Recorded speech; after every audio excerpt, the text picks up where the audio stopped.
SER Podcast. Hola, soy Javier Ruiz y esto es Hora 25 de los negocios. Hoy vuelve el sindicalismo, vuelve el poder sindical, en un momento en el que Biden se suma a los piquetes.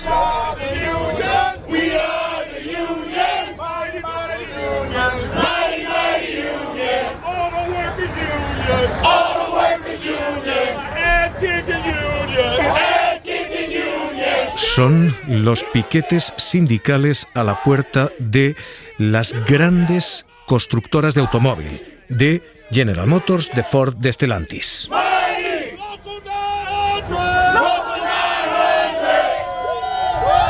Y son los piquetes a los que el presidente de Estados Unidos se ha sumado esta madrugada. Joe Biden ha acudido allí para decir: Wall Street no ha construido riqueza, sino que las clases medias y los sindicatos han construido riqueza. Merecéis más de lo que cobráis, decía. Wall Street no construyó este país. Fue la clase media.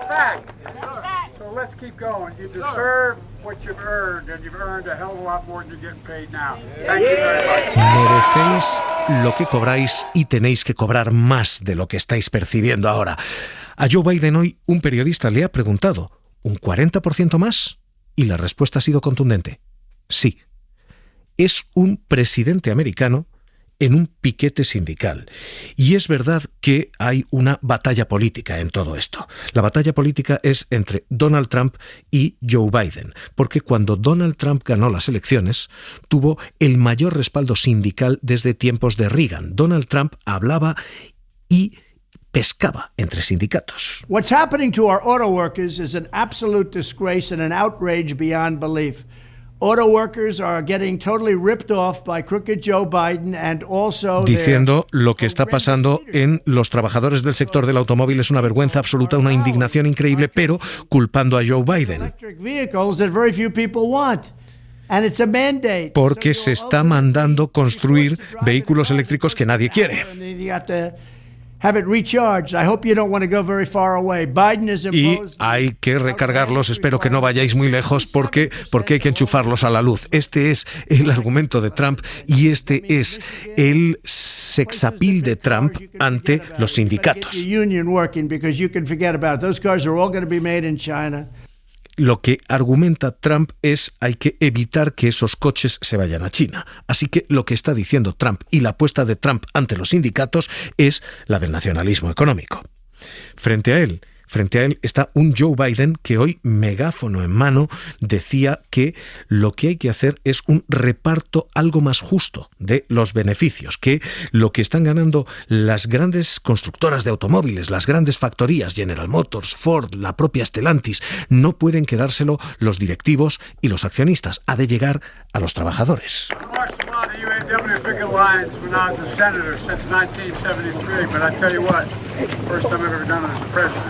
Y decía esto: he participado en muchos piquetes desde que era senador en el 73, pero es la primera vez que lo hago como presidente.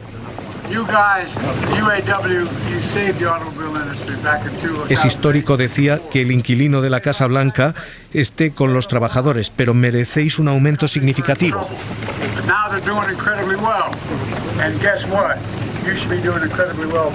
Las marcas les está yendo extraordinariamente bien, a vosotros os debería ir extraordinariamente bien también.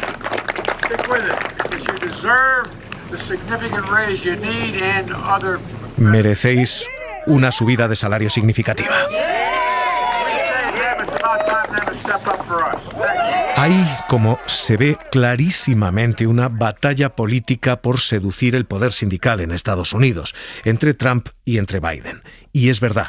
Pero además hay una batalla económica que plantea la pregunta de si ha vuelto el sindicalismo y si ha vuelto el poder sindical, porque tenemos el mayor número de movilizaciones, huelgas en Estados Unidos en los últimos 40 años. Se han perdido 4,1 millones de horas de trabajo en el mes de agosto. Si se suman al de julio, 6,4 millones de horas. Y esto es una bola de nieve que está creciendo, no solamente en Estados Unidos, en otros sitios del planeta.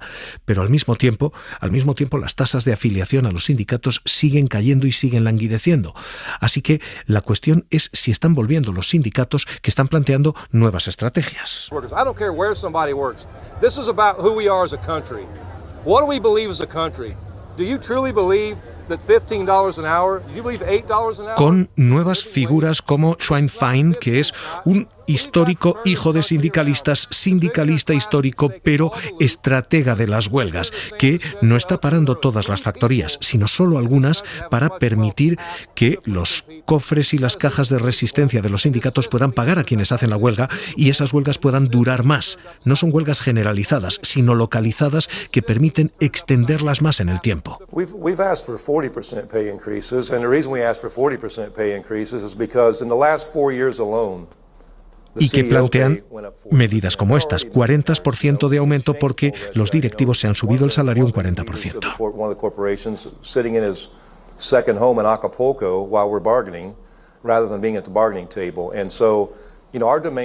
Vuelve el sindicalismo, vuelve la huelga, vuelve la estrategia de confrontación.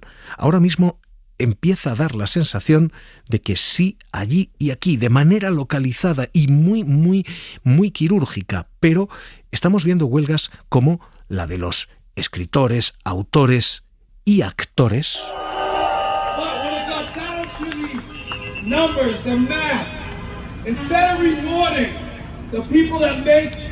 Y en un país como Estados Unidos se está empezando a poner en el centro de toda la ecuación económica al trabajador, con este argumento: no podéis vivir sin nosotros, decían los autores. You have to wake up and smell the coffee. We are labor and we stand tall and we demand respect and to be honored for our contribution. You share the wealth because you cannot exist without us. Thank you. Así de contundente el alegato de los guionistas. Tenéis que despertar y oler el café. Somos trabajadores, nos mantenemos unidos y exigimos respeto, el de ser honrados y pagados por nuestro trabajo, el de nuestra contribución. Compartid la riqueza, decían, porque no podéis existir sin nosotros. De hecho, lo que se está diciendo es algo que va ahora mismo haciendo un cierto efecto bola de nieve y que está dando golpes a nombres tan significativos como Starbucks, la propia compañía. Starbucks Morning Yes. We've been told that perfect mornings exist for the lucky few. That morning people own the waking 250 hours. empresas, 250 cafeterías allí han acudido y se han sindicado en un país en el que la sindicación en muchas ocasiones está frenada por las propias empresas. All it takes is saying yes. Ahí hay sindicación también en Amazon, y en Uber, y en Lyft, y en Deliveroo aquí. Así que ahora mismo hay unas cifras de movilización sindical que apuntan que el sindicalismo ha vuelto. Insisto, y cifras de afiliación que sugieren lo contrario. Así que vamos a ir por partes. Primero, ¿qué dicen los números del poder sindical, de las movilizaciones sindicales? Karima Garbi, ¿qué tal? Muy buenas noches. Buenas noches. Porque lo que dicen es que esas movilizaciones están siendo históricamente altas, ¿no? Solo en agosto de este año se perdieron más de 7 millones de jornadas laborales por los paros. Es la cifra más alta desde el año 2000, hace 23 años. Estas cifras son de agosto, cuando los trabajadores del motor todavía no estaban en huelga, por lo que se espera que septiembre también sea un mes récord. Los actores de Hollywood continúan en huelga. Los actores de videojuegos han amenazado con paros si esta semana no llegan a un acuerdo, y hoy mismo 60.000 trabajadores de los casinos de Las Vegas han convocado una huelga a partir de la semana que viene. Así que el otoño comienza con nuevas movilizaciones. Y un dato más, Javier, la participación en las huelgas en tan solo 2 años se ha multiplicado por 10. Si hasta agosto de este año han participado en una huelga casi 370.000 trabajadores, hace 2 años participaron tan solo 37.000, 10 veces menos. Es importante tomar el termómetro en Estados Unidos, insisto, vamos a mirar enseguida a España, pero es importante tomarlo porque en muchas ocasiones, especialmente en movimientos sociales, Me Too ha sido uno de los ejemplos, y en movimientos empresariales suele ser la vanguardia en todo esto. Y llama la atención que no solamente están aumentando los conflictos, las huelgas, sino que están aumentando también las reivindicaciones sindicales. Eso es, la principal y la más común es la salarial. El ejemplo más claro es el de la huelga del motor, que piden un aumento del 40% acorde con lo que se han subido el sueldo los directivos de Ford, General Motors y Stellantis. Esta reivindicación es transversal, pero otras protestas además tienen que ver con los derechos de los trabajadores en las nuevas empresas. Por ejemplo, los repartidores de Amazon en California piden que pueda haber testigos cuando un empleado se reúne con la dirección. Y un elemento más que ha aparecido en la huelga de guionistas y de actores es que piden un acuerdo que les proteja de los avances de la inteligencia artificial, capaz de escribir texto, replicar voces, y que temen les pueda quitar el trabajo. Ese es ahora mismo el mayor conflicto. Al otro lado, hay menor sindicación. De hecho, estamos en mínimos desde los años 90 aquí en España, según los datos de la OCDE, año en el que el sindicalismo era, entre otros, por ejemplo, la voz de Cándido Méndez. Han seguido aumentando las desigualdades entre la gente del dinero y las clases trabajadoras norteamericanas. Y llegaron a una conclusión acertada, que es el papel del sindicato el que garantiza una redistribución de la riqueza más justa. El de José María Fidalgo en Comisiones Obreras. Lo cierto es que esa sindicación ha ido cayendo poco a poco. Como actor global en Estados Unidos es lo que ha impedido que incluso en la época de crecimiento económico no sea posible compartir la prosperidad. Exigían algunos un paréntesis en la economía de mercado a desplegar todo el arsenal. Y ahora en España hemos pasado de sindicalismo del 18,8% que teníamos en los años 2008-2009 a una ligera y languideciente tendencia de menor sindicación, hasta el punto de que estamos en el 12,5% de la mano de obra, según los datos de la OCDE aquí en España. Hemos perdido 6 puntos y estamos prácticamente en el nivel más bajo de afiliación a un sindicato desde los años 90. Así que la cuestión ahora mismo es: ¿hay más poder? ¿Vuelven los sindicatos o hay menos afiliación? Están en retroceso. Secretario General de Comisiones Obreras, Unai Sordo, ¿qué tal? Muy buenas noches. Hola, ¿qué hay? Buenas noches. ¿Tenemos más poder sindical? ¿Hay más huelgas? ¿Hay más horas perdidas? ¿O tenemos menos afiliación? Pues tenemos más poder sindical en la medida en que en el modelo laboral español las condiciones de trabajo que pactamos los sindicatos afectan a los trabajadores afiliados y no afiliados. Lo que ocurre que este es un sistema que yo creo que es muy bueno para dar derechos laborales a los trabajadores, pero no fomenta la afiliación sindical, porque en España el poder de representación de los sindicatos no se mide en términos de afiliación, sino que se mide en términos de elecciones sindicales, donde, en este caso Comisiones Obreras, somos el sindicato mayoritario en España con un 35%, 100.000 afiliados, 100.000 delegados, 102.000, y eso es lo que nos permite negociar convenios colectivos y estar en el diálogo social, sacando adelante normas, convenios colectivos que se aplican no solo al millón de afiliados al sindicato, sino al conjunto de los trabajadores que están en una empresa o en un sector que tiene convenio colectivo. Es un poco lioso, pero son modelos laborales distintos, el que tiene España con otros países o el que tiene Europa con Estados Unidos. El problema en este caso es que esos convenios colectivos, el Banco de España ha publicado, cubren cada vez a menos trabajadores, que hay muchos trabajadores que están quedando fuera de ello. Por eso le planteo, los indicadores dicen que ahora mismo los sindicatos tienen menos afiliados, tienen menos coberturas, los afiliados tienen menos poder o tienen más porque hay más conflicto y más huelga.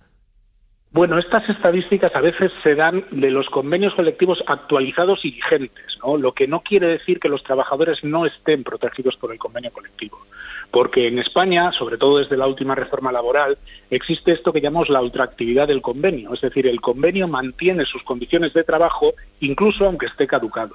De manera que en nuestro país entre el 85 y el 90% de las personas asalariadas tienen un convenio colectivo de referencia. Es decir, somos uno de los países que más protege a los trabajadores a través de los convenios colectivos, ¿no? Por tanto, no es cierto que tengamos ahí una desprotección. Otra cosa, luego, claro, es la calidad de los contenidos de esos convenios colectivos, que es mucho mejor el convenio donde hay mucha más fuerza sindical, y son convenios más débiles allí donde hay menos fuerza sindical o la gente no tiene representación sindical o no está afiliada a los sindicatos. En Estados Unidos estamos viendo una avalancha de huelgas y empezamos a verla, lo decíamos, desde el sector del automóvil, 143.000 trabajadores, con sanitarios en California, 60.000 trabajadores, hoteles en Los Ángeles, actores, guionistas. Estados Unidos suele ser tomado como un termómetro de vanguardia social en muchas cosas, lo fue en el Me Too, parece serlo en esto también. ¿Vienen huelgas también aquí a España? ¿Este es un movimiento adelantado el que estamos viendo allí? El movimiento sindical en Estados Unidos es muy distinto al español. En Estados Unidos, para poder organizarse sindicalmente, el sindicato, digamos que no puede entrar desde fuera, no hay un marco sectorial de convenio colectivo. Y por tanto, cuando emergen sindicatos en la empresa es porque más de la mitad de los trabajadores se han organizado en un sindicato, y normalmente cuando se organizan en un sindicato es porque tienen un problema. Y por tanto, a veces la organización es la antesala de la huelga. En Estados Unidos está habiendo huelgas muy importantes en algunos sectores industriales que además coinciden mucho con algunas de las políticas estratégicas que un gobierno poco sospechoso de ultraizquierdista como el de Joe Biden está queriendo desempeñar por motivos económicos y por motivos políticos, que es una cierta reindustrialización de Estados Unidos y una cierta protección de la industria, incluso de una política arancelaria en Estados Unidos. Esto hace que los trabajadores, con una tasa de paro muy baja en este momento, tengan la suficiente fuerza para disputar los beneficios de las empresas, y creo que es lo que explica ese movimiento de huelgas, que por otro lado se da en un país donde los niveles de protección social son muy bajos. Es decir, que como no tengas trabajo, date por... no sé, fastidiado, ya no hay ninguno, date por jodido. Entonces, esto lógicamente incide en una movilización que suele ser muy fragmentada, es decir, hay empresas con una movilización muy fuerte en un país donde en general pues la movilización sindical ha brillado bastante por su ausencia. Hemos visto... dos termómetros, ya digo, movilización, afiliación. Hemos visto la comparación con Estados Unidos y esta es la situación hoy. Permítame que le pregunte por el largo plazo. Tenemos tasas de afiliación en España, dicen ustedes que por las cuestiones que son, pero ahora mismo históricamente bajas. Estamos prácticamente a niveles de los años 90. Tenemos, según la OCDE, una tasa de afiliación del 12%, más o menos, cuando hemos llegado a tener el 18% una década atrás. ¿Se sostienen los sindicatos con afiliaciones cada vez menores? ¿A largo plazo se puede sostener el sindicato así? Lo que pasa es que hay que comparar las afiliaciones de los sindicatos con el conjunto de las afiliaciones que hay en cada país. Porque Comisiones Obreras, claro, en un país donde tenemos 17 millones de personas asalariadas, tiene 974.000 personas cotizando en Comisiones Obreras que, por ejemplo, el año 2022 han procurado solo en cuotas unos ingresos permanentes de 141.000 millones de euros. Quiero decir que tendría que haber más afiliación, sí. Ahora, que somos de largo las organizaciones más fuertes que existe en un país como España, donde en general la gente no está organizada en nada, también. E insisto, la sostenibilidad del sindicato en términos económicos no está en cuestión. La cuestión es cómo podemos ejercer el poder sindical, que, como digo, no se otorga mediante la afiliación directamente, sino a través de un sistema de representación en elecciones sindicales que se eligen en miles de centros de trabajo, que son los que nos dan las mayorías para poder negociar los convenios colectivos o las mesas de diálogo social, los ERTES, las pensiones, lo que sea, la ley del teletrabajo, todo esto, que es de aplicación general. a la población asalariada. Quiere decir esto que nosotros ejercemos un papel cuasi legal, cuasi de generación de leyes que nos mandata la Constitución y la Ley Orgánica de Libertad Sindical, ¿no? Entonces, claro, no somos una entidad estrictamente privada, porque si no solo emitiríamos normas como si fueran contratos para nuestra afiliación. Pero el modelo español es distinto. Nosotros pactamos normas de aplicación general y, por tanto, tenemos un nivel de autofinanciación muy alto, pero está perfectamente justificado que el Estado pueda contribuir por esas funciones constitucionales que ejercemos de interés general. Pero, insisto, los datos seguramente podrían ser mejores. A mí me gustaría mucho que en vez de 974.000 cotizantes tuviéramos 4.400.000 cotizantes, pero hay que comparar también con el entorno de nuestro país y con el modelo de relaciones laborales que tenemos en nuestro país. Y somos una organización con casi 1 millón de afiliados, con 102.000 delegados y delegadas y con unos niveles de autofinanciación muy por encima del 80% del conjunto de nuestros ingresos. Secretario General de Comisiones Obreras, Unai Sordo, gracias por estar con nosotros aquí en la SER. Un abrazo. Vale, venga, hasta luego. Hoy, termómetro de los sindicatos con Biden en los piquetes. Para no perderte ningún episodio, síguenos en la aplicación o la web de la SER, Podium Podcast o tu plataforma de audio favorita.